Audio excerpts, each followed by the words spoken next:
Bom pessoal aqui olhando para a câmera, tá olhando para a tela. Bom pessoal, agora vamos para a segunda parte, falar de Segundo Império, sim, mas vamos falar de economia, política externa no Brasil, tá? Vamos embora, vale bem a pena. Economia, abolição, política externa, imigração, todos esses temas dessa segunda parte, presta atenção que vale muito a pena, tá bom? Vamos lá. A gente já falou de política interna, demandou mais tempo, mais complexo.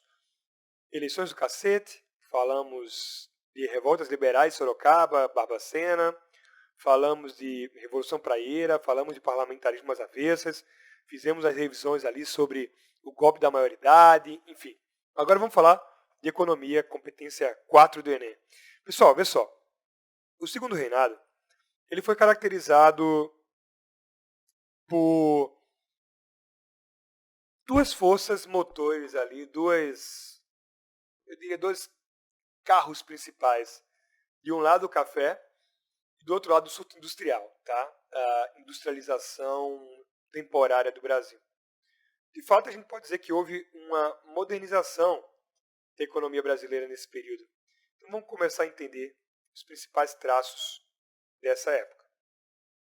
Começando a falar do café.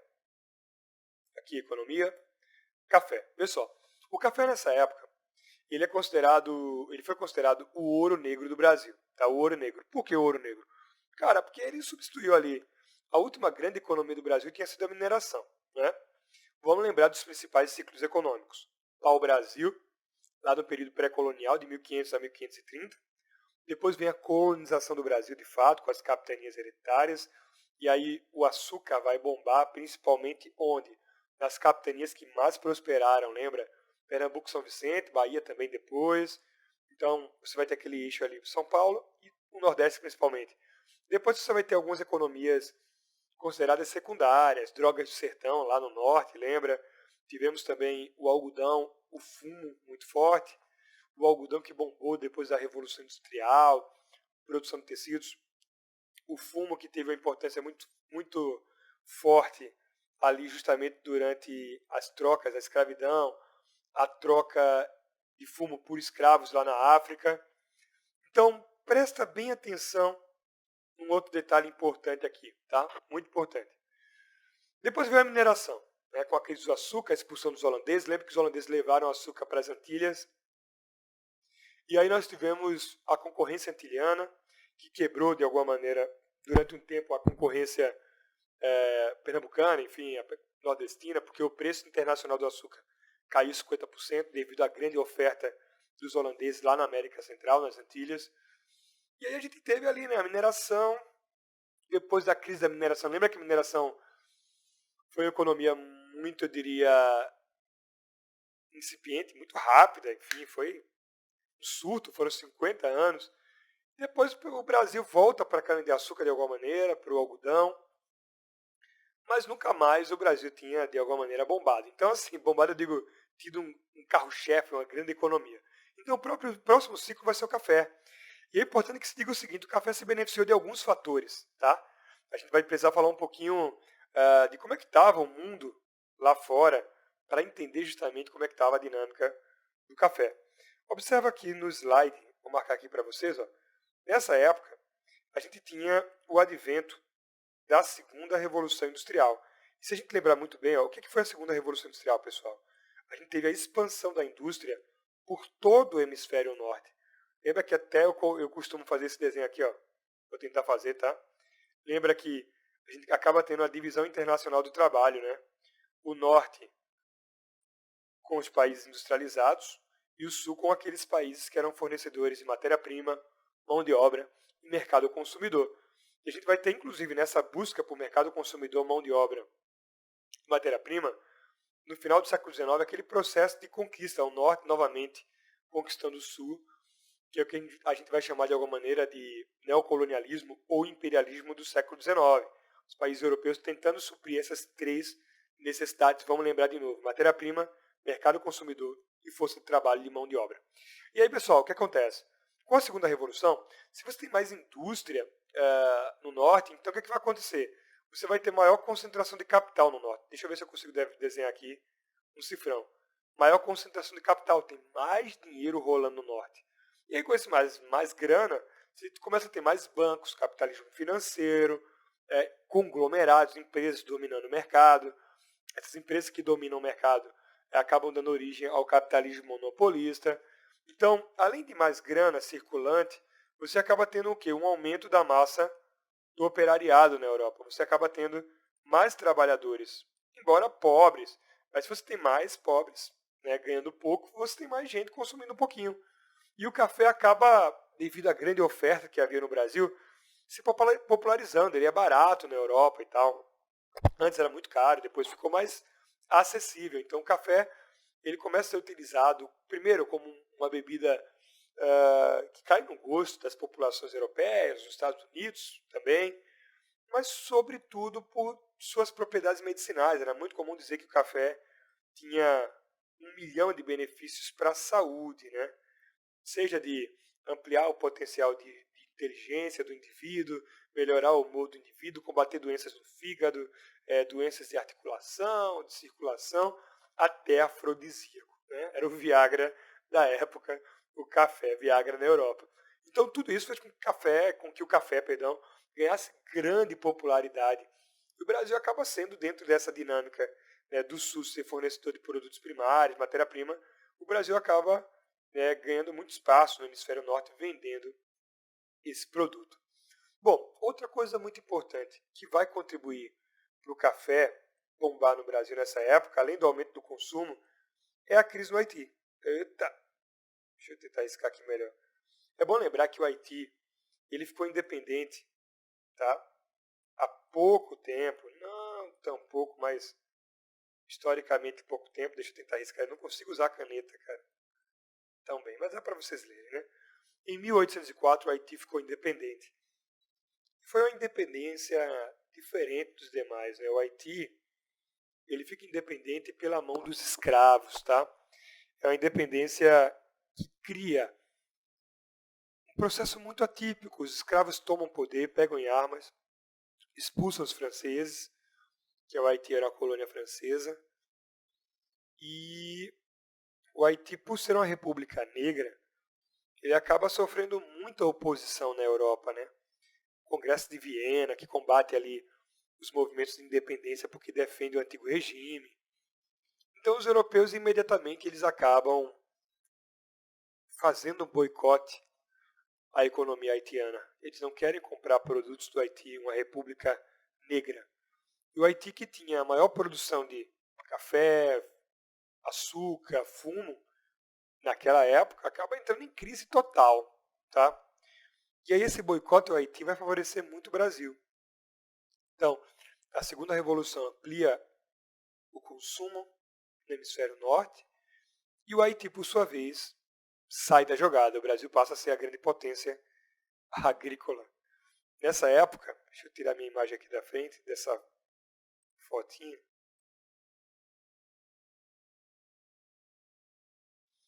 Nessa época, é interessante a história do café no Brasil, porque o café ele tem duas fases, né? Primeiro ele foi testado aqui, nessa região. Como eu disse, as guerras no Haiti, o Haiti fica aqui na América Central, as guerras no Haiti fizeram com que muitos fazendeiros fugissem para a Guiana Francesa, fazendeiros franceses, e no início do século XIX, um português chamado de Francisco Palheta acaba roubando algumas mudas de café lá da Guiana Francesa e acaba levando para Pará. Ele testa essas mudas no Pará e essas mudas acabam não dando tão certo ali, não prosperando por conta do clima e do solo. E aí, entre a regência e o Segundo Império, essas mudas acabam chegando no que a gente chama de Vale do Paraíba, Rio de Janeiro. Tá? E depois, de um tempo, eles acabam migrando ali devido à interiorização, ao desgaste do solo no Vale do Paraíba, ele acaba sendo levado para o oeste paulista e Minas Gerais. Então, o sudeste, ali, Minas, Rio de Janeiro e São Paulo foram os grandes, a região que mais produziu café no Brasil. Hoje, inclusive, só curiosidade, ainda continua sendo a grande produtora de café essa região. E Pernambuco, interior de Pernambuco, por exemplo, a gente tem em Triunfo produção de café, em petrolina devido ao clima, à irrigação, mas ainda é muito pequena a quantidade em relação ao Sudeste. Então, o café ele foi implantado no Brasil naquele velho modelo de plantation, né? O plantation no Sudeste, né? A fazenda que produzia em larga escala, né? Monocultura, é, latifúndio, exportação e escravidão. Aqui eu coloquei para vocês uma foto da segunda metade do século XIX. Assustador, né? Imaginar que essas pessoas eram escravas, né? Então, os escravos agora estão sendo utilizados na economia do café. E aí outra coisa muito importante para dizer para vocês é que nessa época a economia brasileira ela também sofreu algumas mudanças para alguns historiadores bem positivas. Em que sentido positivas? Né? O café ele acabou gerando tanta grana, que muitos dos barões do café, os latifundiários, né, eles, a versão ali dos senhores de engenho, eles acabavam levando seus filhos para a Europa, e esses filhos, lembra da novela Sim a Moça, por exemplo? O barão de Araruna manda sua filha estar na Europa, enfim. Só que ela volta abolicionista, né? É a grande trama. Nessa época, esses filhos de barões do café acabavam voltando com outra mentalidade, né? Desejando a industrialização ou a diversificação da economia da família. Então, sobretudo no Oeste paulista, vai surgir uma nova categoria, uma nova estratificação social. Anota aí, tá? Muito importante, que são os burgueses agrários. Anota aí, burguesia agrária. Então, essa burguesia agrária, ela, como eu já disse, tinha essa característica. Ela pegava o capital do campo, do café, e acabava investindo em atividades urbanas, citadinas. Contribuiu para o crescimento desse grupo algumas medidas que o governo brasileiro tomou nessa época. Por exemplo, a tarifa Alves Branco. O que foi a tarifa Alves Branco? A tarifa Alves Branco ela foi uma medida tomada pelo governo brasileiro que acabou barrando, entre aspas, deixa eu falar entre aspas com bem cautela, ela acaba barrando alguns produtos estrangeiros, sobretudo os ingleses. Como assim? Vamos entender. Nessa época, o governo brasileiro ele precisava arrecadar mais dinheiro. A máquina pública ela era muito cara. E aí, consequentemente, Dom Pedro chama o seu ministro das Finanças, Alves Branco, e com ele autoriza a criação de uma lei que aumentasse a arrecadação de impostos. Mas como? Ele vai criar impostos para produtos importados. E esses impostos vão variar de 30% até. Eita, deixa eu voltar para cá, adiantei um tópico aqui. Até. Ai, como é difícil escrever com essa caneta aqui, cara. Até 60%. O que seria isso aí? Preste atenção. 30% era a tarifa sobre o valor ad valorem cobrada por produtos que não tivessem concorrência no Brasil. Preste atenção aí. 30% valor cobrado sobre os produtos que vinham de fora e que não tinham congêneres concorrentes no Brasil. 60% era imposto cobrado por produtos que tinham congêneres no Brasil, concorrentes. O que é que isso quer dizer?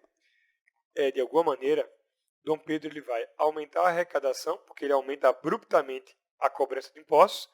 Lembra que os tratados vigentes no Brasil eram aqueles tratados dos acordos de comércio e navegação lá de 1810. 15% para a Inglaterra, 16% para Portugal e 24% para os outros.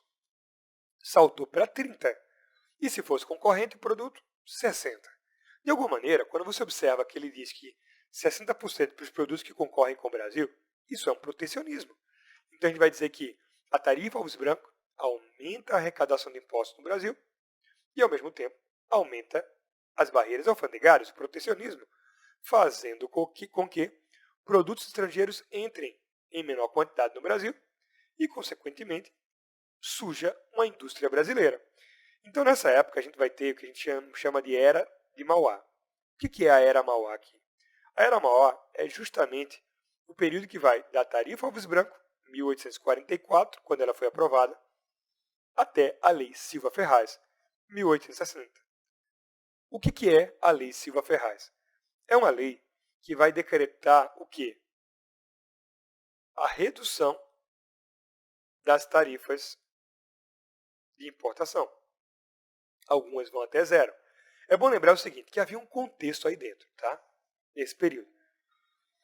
O Partido Conservador, sobretudo, ele era um partido que era formado por latifundiários. A gente já viu na aula passada. E esse partido, ele defendia que o Brasil mantivesse o que a gente chama de vocação agrária. O que é essa vocação agrária? É justamente o Brasil deveria manter seus incentivos ao café, ao açúcar, ao algodão, ao fumo, mas sobretudo ao café. Então, dessa maneira, eles começam a pensar, cara, a indústria está começando a crescer, as fábricas nas cidades. Isso pode, de alguma maneira, primeiro, afronta a Inglaterra, gera inimigos no hemisfério norte, e segundo, de repente o Brasil pode encaminhar mais recursos para a cidade do que para o campo. Então, essas alas da aristocracia rural, elas acabaram aprovando uma lei que acabava com as barreiras alfandegárias e trazia de volta os produtos ingleses.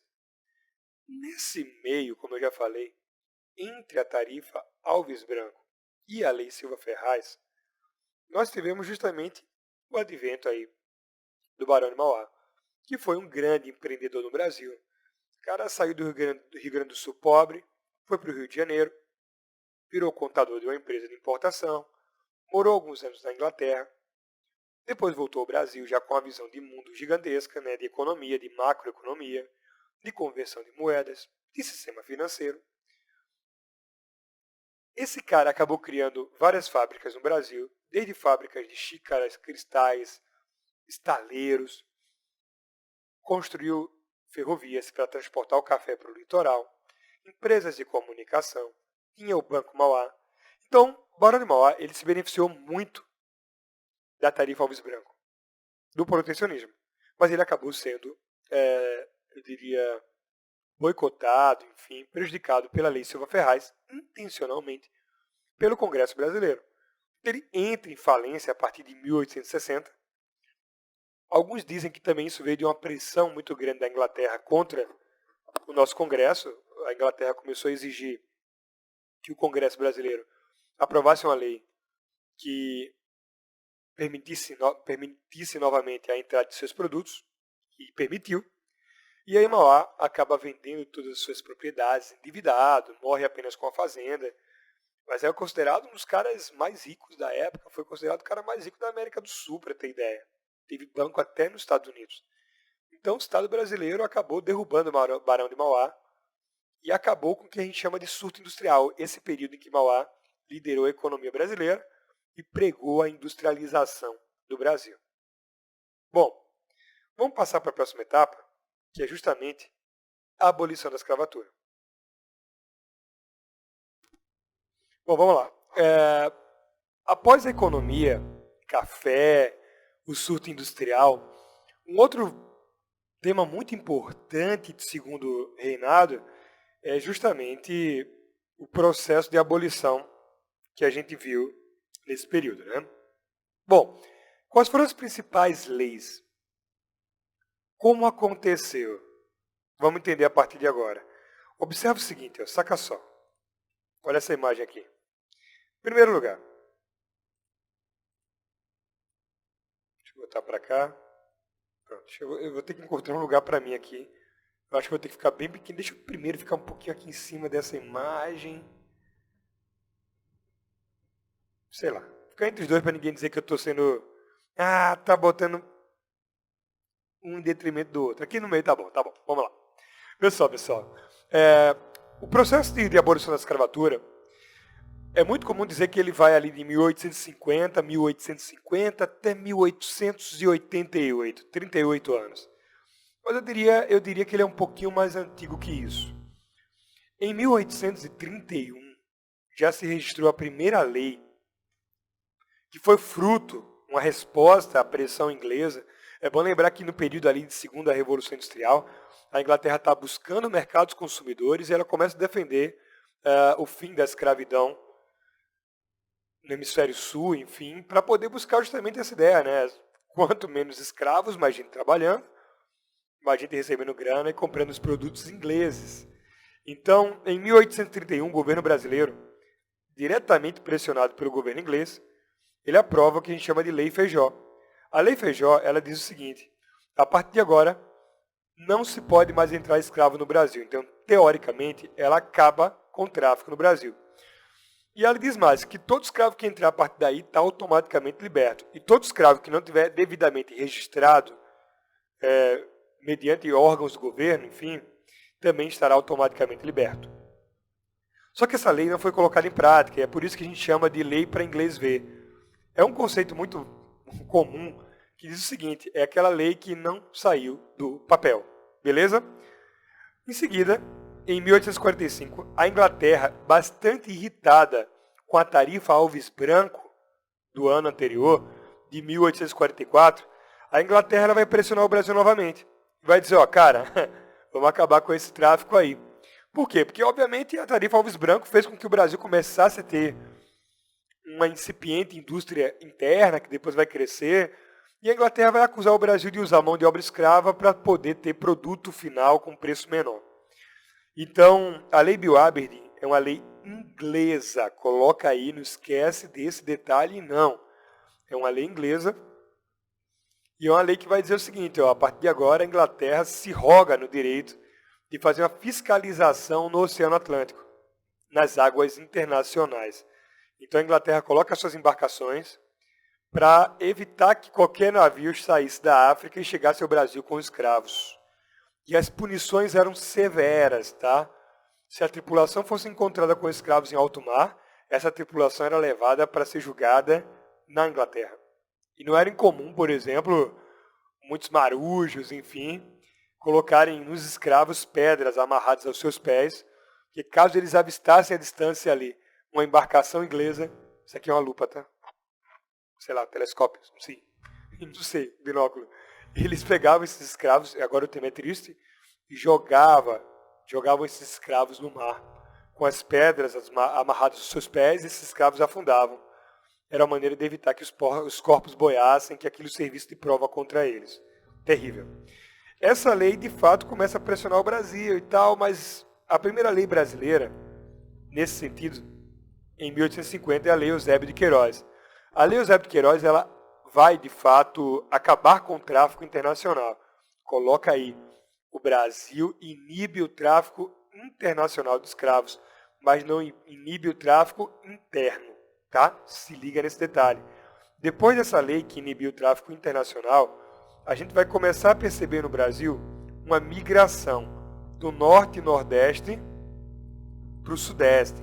Ou seja, o tráfico interno ele não está proibido, é só o externo. Cuidado com essa casquinha de banana. Tráfico internacional. Então, o Nordeste começa a vender, o Norte e Nordeste, seus escravos, porque a economia da cana-de-açúcar estava em crise, do algodão, começa a vender esses escravos para o Sudeste. Não é à toa, por exemplo, que é no Nordeste que a escravidão vai ser abolida primeiro, antes da Lei Áurea, que é uma lei nacional. Em 1884, o Ceará já tinha acabado com a escravidão ali. 4 anos antes da princesa Isabel ter feito em território nacional. Então, o próprio Ceará é chamado de a terra da liberdade por isso. Porque também no Norte e Nordeste já não havia mais tanto escravo. Próximo, além dos grandes intelectuais que defendiam o fim da escravidão, né? Nordestinos. Em 1871, veio a lei do ventre livre. O que é que ela dizia? Ela dizia justamente o seguinte: a partir de agora, todo guri que nascer, todo rebento que nasce, a partir desse ano estará automaticamente livre. Mas é importante dizer que a maioria dessas crianças não saíam das fazendas, né? Ninguém vai colocar um bebê para sair andando. Toma, meu filho, ganha o mundo com 1 ano de idade. Então o governo previu o seguinte: até 8 anos a criança ficava na fazenda, por questão, entre aspas, humanitária, e em seguida ela podia estar solta, liberta, enfim. O termo solto não foi legal, liberta. Só que tem um detalhe, cara, essa criança que já nasce livre, que seria liberta, eu digo liberta não na sua condição de status pessoal, mas de poder sair da fazenda, ela ia sair sem a mãe, cara? Não ia. Ela ia para o orfanato, alguns casos, poucos e tal, orfanatos da Igreja Católica, mas a maioria continuava na fazenda. E ela tinha que trabalhar para pagar a sua estadia. Então, essa criança que se tornava um jovem, depois um adulto, ela acabava ficando o seguinte: eu sou livre no meu status individual, mas na condição prática ela era escrava. Então, surge aí, melhor dizendo, uma condição análoga à escravidão, né? Livre oficialmente, mas vivendo tão qual um escravo na prática. Em 1885 vai surgir a famosa Lei dos Sexagenários, que é aquela lei que diz que a partir de 65 anos de idade o escravo estaria liberto.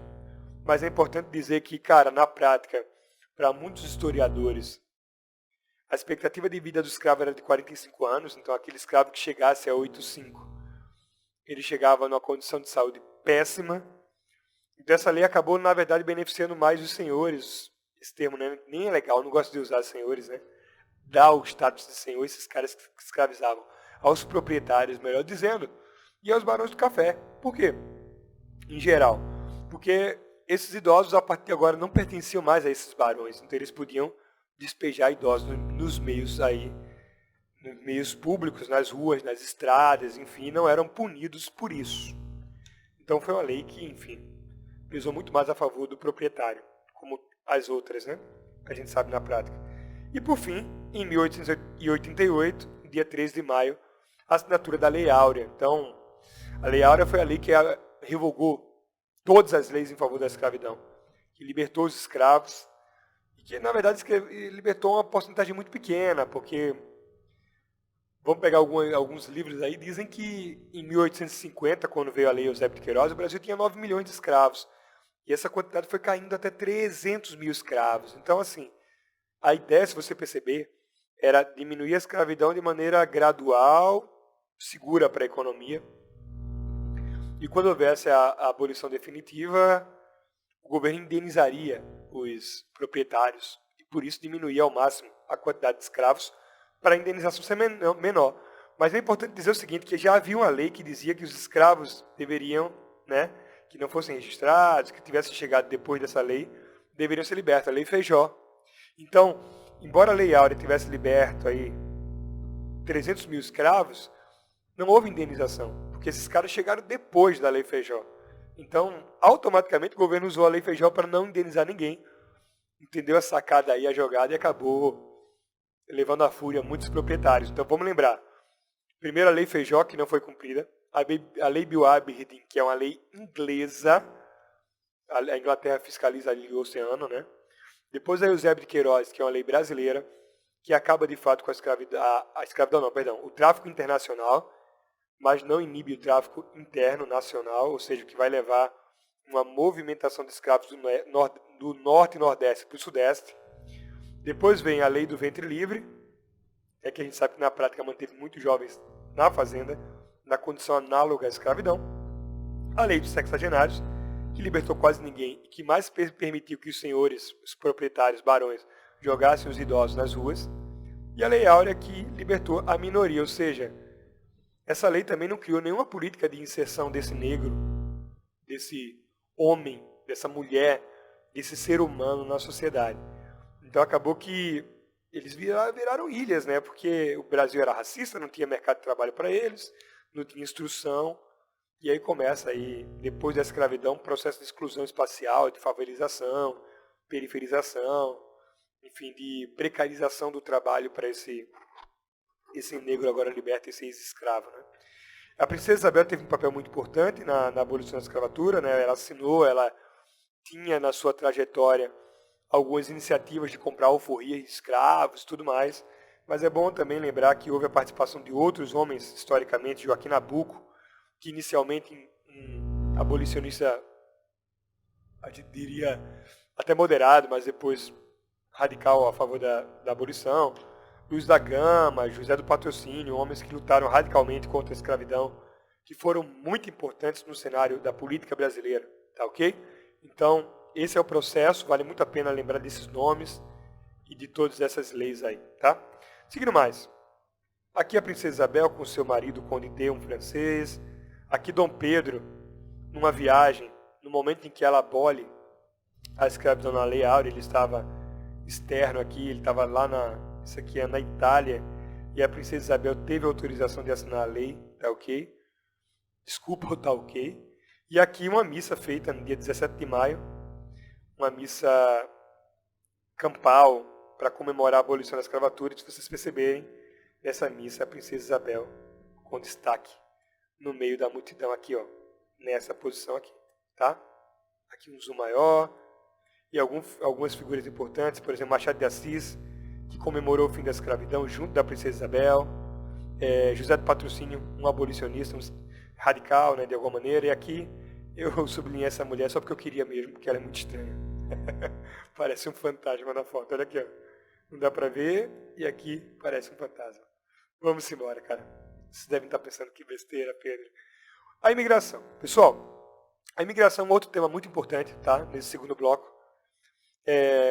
Nessa época, o Brasil, à medida que acaba com a escravidão, que vai acabando, desde a Lei Eusébio até a Lei Áurea, ao mesmo tempo o Brasil vai começar a trazer imigrantes, né? A gente costuma até dizer que é inversamente proporcional. Ou seja, a escravidão vai diminuindo enquanto a imigração branca europeia vai crescendo. Era um processo de embranquecimento. Nessa época haviam várias teorias raciais circulantes na Europa, chegando ao Brasil, que defendiam essa tese aí de embranquecimento. Por exemplo, o darwinismo social, defendido por Herbert Spencer, que pregava a luta entre raças, né, cria o conceito racismo como conceito científico, dizendo que alguns grupos humanos são mais fortes que outros, devem dominar os grupos mais fracos, por exemplo. A eugenia, que era a teoria que dizia que os estados deveriam cuidar, se preocupar em controlar o cruzamento entre as pessoas, né, ou seja, priorizar. Deixa eu ver se o som... Ei, som. Vou fazer só um teste aqui, viu, pessoal, que eu acho que o som travou. Ei, som. Tá pegando, né? Tá pegando som legal. É porque eu tenho uma mesa de som aqui que não estava mostrando aqui o som, né? Bom, agora tá legal, vamos voltar. Deixa eu sair aqui da frente, até foi bom porque eu vi aqui que saí da frente da palavra eugenia aqui, tá? Então, a eugenia, que era uma teoria que defendia que o Estado deveria controlar o cruzamento das pessoas, os Estados Unidos, por exemplo, chegou a fazer testes de QI, entre aspas, e quem não atingisse o coeficiente desejado seria esterilizado, por exemplo. Muitos países começaram a esterilizar pessoas para evitar que elas se miscigenassem com, enfim, outros grupos, enfim. E a eugenia defende que a miscigenação ela enfraquece as raças, por exemplo. Aqui no Brasil a gente teve a instituição, a Associação Nacional de Eugenia, inclusive o próprio Monteiro Lobato fazia parte. Depois pesquisem o livro Presidente Negro, escrito por ele, que é um livro extremamente racista e eugenista, polêmico demais, tá? E que pouca gente conhece. E também tivemos nessa época o advento da antropologia criminal, que era uma teoria que defendia que a carga comportamental que leva o indivíduo ao crime é uma carga genética. Então seria possível traçar perfis criminais de acordo com a genética, de acordo com o biotipo do indivíduo, enfim. E isso, obviamente, sustentou o preconceito, o nazismo e outras teorias racistas que a gente viu depois. Então essas teorias eram as principais, darwinismo social, eugenia, antropologia criminal. E no Brasil, nessa época, devido a esse plano de embranquecimento, não oportunizar emprego para os escravos, ex-escravos, melhor dizendo, desculpa o erro aí, para esses ex-escravos, para esses homens negros que agora eram livres, desde a lei do ventre livre, enfim. E esse processo de embranquecimento fez com que o governo ele estimulasse dois grandes programas. O primeiro, o programa de parceria. O que era o programa de parceria de imigração? O governo não participava diretamente, era iniciativa privada. Esse governo foi incentivado por Nicolau Campo Vergueiro, que era um senador na época, muito famoso, Barão do Café. E a ideia era o seguinte: os barões do café, eles pagavam o transporte desse imigrante, dessa família de imigrantes da Europa para cá. É muito bom lembrar que nessa época a Europa era um polo de repulsão. A gente tinha guerras naquela época, como por exemplo a unificação da Itália, a unificação da Alemanha, conflitos.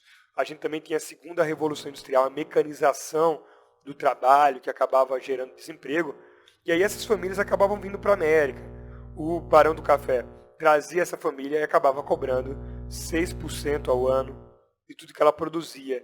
Só que ela vinha, chegava aqui na fazenda, no Brasil, em condições precárias. As fazendas muitas vezes criavam alojamentos ali justamente dentro das antigas senzalas, que eram divididas com paredes.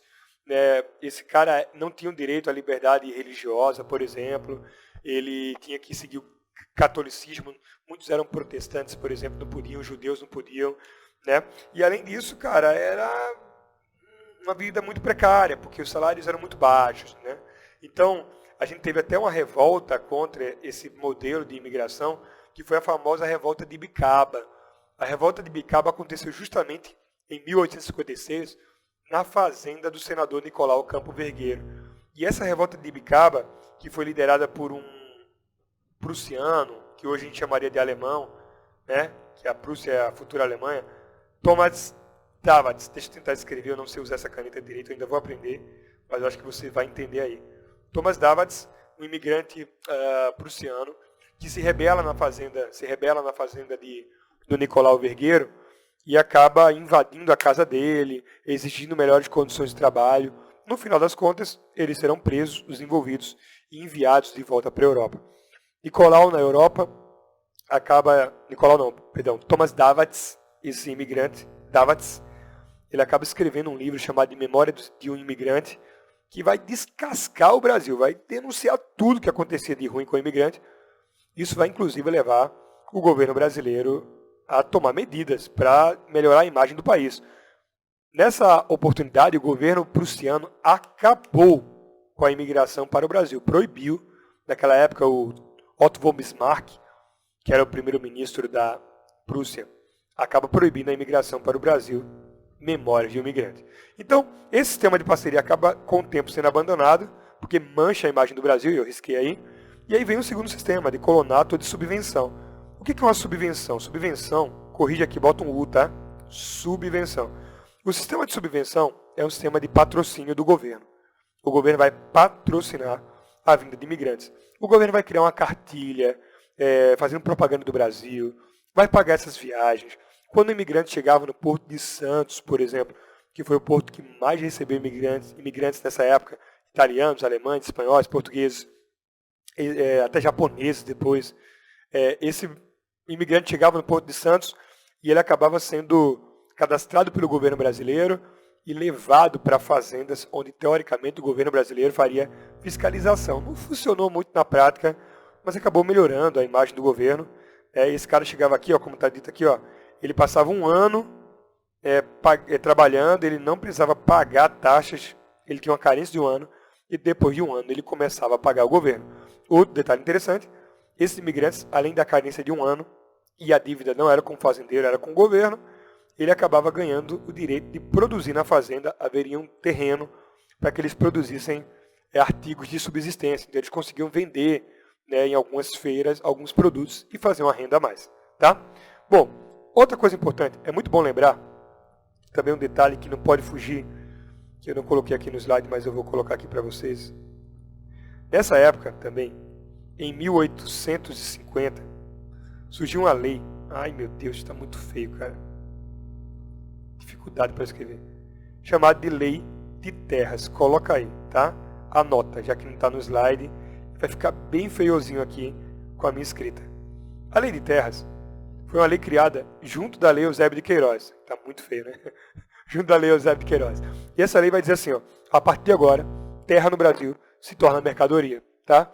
A partir de agora, ninguém pode mais adquirir terra se não for mediante contrato de compra e venda, tá bom?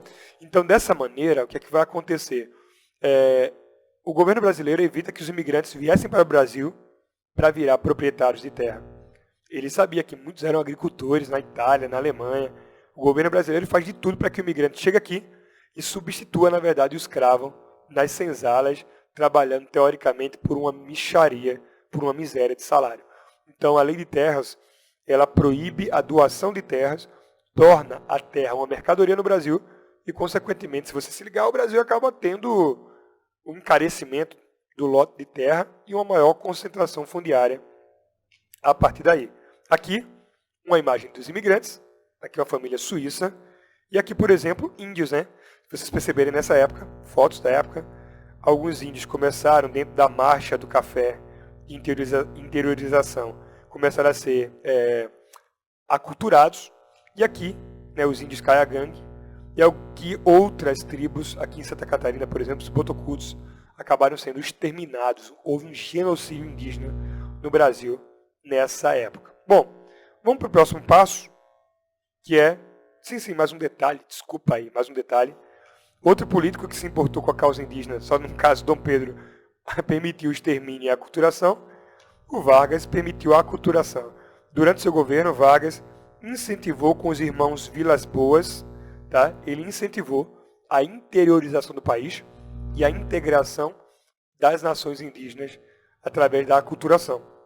Criou ali o Serviço de Proteção dos Índios, enfim. Perceba aqui, ó, índios recebendo aula e sendo aculturados, né? Esse processo que foi muito negativo para os índios. O contato com os portugueses ou com os brasileiros, enfim, os neo-brasileiros, acabou gerando muita doença para eles, por exemplo, e a perda de suas culturas originais. Houve um processo de marginalização cultural. Bom, tá aí. Vamos para o próximo passo, que é a política externa. Estamos chegando ao finalzinho da história do Segundo Reinado. Eu vou deixar para o próximo bloco, tá? A política externa no Brasil.